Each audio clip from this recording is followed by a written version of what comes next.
اسما آپا بہت بڑی چال، بہت بڑی گیم کھیل رہی ہے کبیر اور ریا کے درمیان میں۔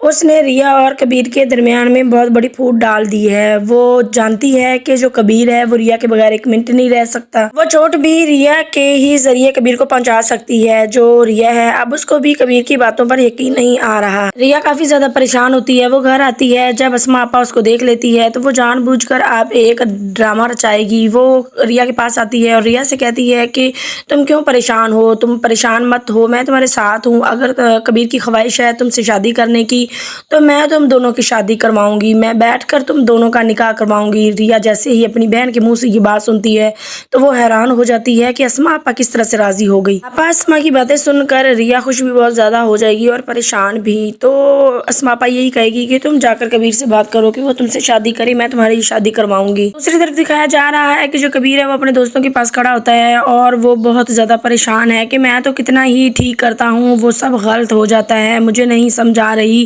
کہ ایسا کیوں ہو رہا ہے میرے ساتھ۔ کوئی نہ کوئی تو ہمارا دشمن ضرور ہے جو ہر دفعہ ہم پر ہی گھات لگائے بیٹھا ہوتا ہے، ہمارا نقصان کر جاتا ہے، لیکن اس دفعہ میں بھی انتظار کر رہا ہوں کہ وہ میرے سامنے آئے اور میں اب اس کو بتاؤں کہ نقصان کس طرح سے پہنچایا جاتا ہے۔ اسما کو بھی اس بات کا اندازہ ہو چکا ہے، پتہ چل چکا ہے کہ کبیر کو کوئی بھی ہرا نہیں سکتا۔ اگر اس کو کوئی ہرا سکتا ہے تو وہ ریا ہے جو کبیر کو ہرا سکتی ہے۔ اب وہ ریا کو ہی استعمال کرنے والی ہے اور جو کبیر خان ہے وہ نہ تو ریا کی کہیں شادی کروانے دے گا اور نہ ہی اس کو چھوڑے گا، اور جو کبیر خان ہے وہ مجبور ہو جائے گا اور اپنا نقصان جھیل لے گا ریا کے پیچھے۔ لیکن آگے کبیر بھی جواب تگڑا ہی ان کو دینے والا ہے، لیکن یہ سب کے پیچھے واجد کا ہاتھ ہے۔ واجد ہی ان سب کے بیڑے غرق کر رہا ہے، لیکن ان کو بالکل بھی پتہ نہیں کہ یہ واجد کا ہاتھ ہے اور واجد ہی اسما کو استعمال کر رہا ہے ریا اور کبیر کے خلاف۔ اسما بھی جان چکی ہے کہ جو ریا ہے وہ استعمال ہو جائے گی اور اس کو کرنا چاہیے استعمال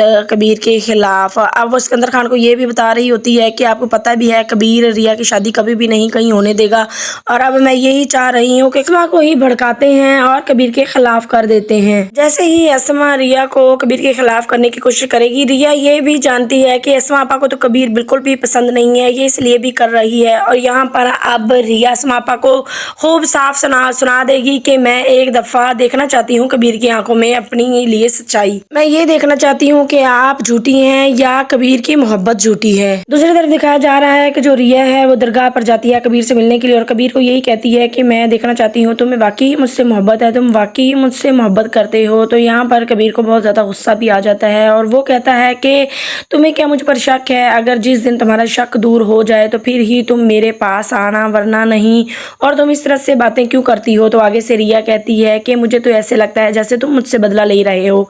تو یہاں پر کبیر پھر سے غصہ ہو جاتا ہے، وہ کہتا ہے اچھا یار، تمہیں اگر لگتا ہے کہ میں بدلہ لے رہا ہوں تو چلو بدلہ ہی لے رہا ہوں، بس اب تم کیا چاہتی ہو؟ تم نہ مجھ سے ملو اور نہ تم مجھ سے محبت کرو۔ اگر تمہیں لگتا ہے کہ میں بدلہ لے رہا ہوں، اتنا ٹائم ہو گیا میں تمہارے ساتھ پھر رہا ہوں، ابھی بھی تم مجھ پر شک کر رہی ہو۔